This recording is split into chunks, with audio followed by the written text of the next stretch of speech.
We are nearing 2 months since the Iran war began on February 28th, and the ceasefire is hanging on by a thread. I haven't made a lot of content about this war, but the way the ceasefire negotiations have been covered by the media is really starting to annoy me.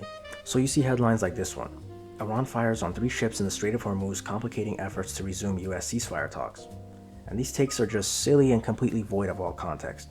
So naturally, we have to remedy that. These negotiations are between the Trump administration and the Iranian regime. And it's the same regime as before. It's not a new, less radical regime. It's the same structure, the same people. They just got promoted to new spots.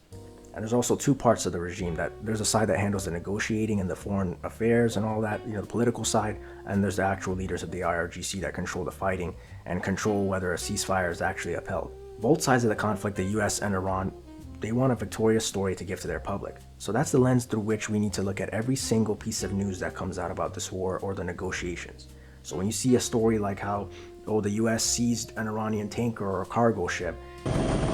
U.S. Central Command said the U.S. destroyer had repeatedly ordered the Iranian tanker Tosca to turn back in a standoff that lasted 6 hours.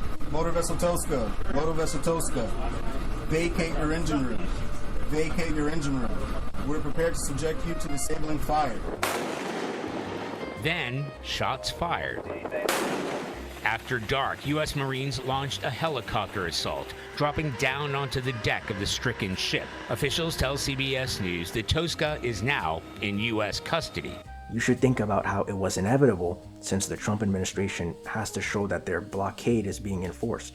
Even though there's claims that Iran is sneaking tankers and cargo ships through the strait as this blockade is ongoing, they have to show some level of enforcement. So there has to be seizures like this. There has to be an example that they can point to show that they actually mean business. But now that an Iranian tanker has been attacked and seized, the regime has to respond so it doesn't look bad in the eyes of their public.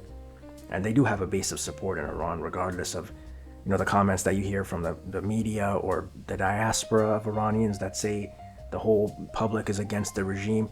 We've made this mistake before where we believe that the whole public is expecting the US to come in as liberators, and then when you go into actual combat, that's not the case. It's kind of like asking someone who fled the US because of the Trump administration and moved to Spain or something, how they feel about the administration, and then concluding from their comments that Trump doesn't have a popular base in the US when he does have a strong base of support in the US. So you can get, a diluted, a misguided view of the actual situation. You can absolutely hear comments from Iranian immigrants or refugees to understand how horrible the regime is or how bad the living conditions are. But if you extrapolate that to represent the entire population there, or how weak the support is for the regime, you're making the same mistake that we've made a few times before, I think. My fellow citizens, at this hour, American and coalition forces are in the early stages of military operations to disarm Iraq, to free its people, and to defend the world from grave danger. Anyways, I went off on a tangent there, but now Iran has its ship seized, so has to respond, and they did. On Wednesday morning, the IRGC Navy Command reported that they seized 2 MSC ships, which are shipping giant cargo ships, off the coast of Iran, and there are reports that they attacked 3 ships with their fast attack boats and actually fired on them. So this is a forceful response that they announced to their public to show that they're an equal participant in this conflict and an equal participant in the control of the Strait of Hormuz. Now, Iran, and particularly the IRGC leadership, who are really the ones in charge here, can be more open-minded to peace talks because they've reciprocated. I imagine both the US and the IRGC will continue intercepting these ships and seizing them in a tit-for-tat cycle throughout the entire negotiation. But this is all for show, to show that they both are serious about this conflict. And I think we need to just realize what we're witnessing here and actually understand it's a battle between 2 governments that want to tell their public a story. And they need the angle to do so. They both need to sell a victory on both ends.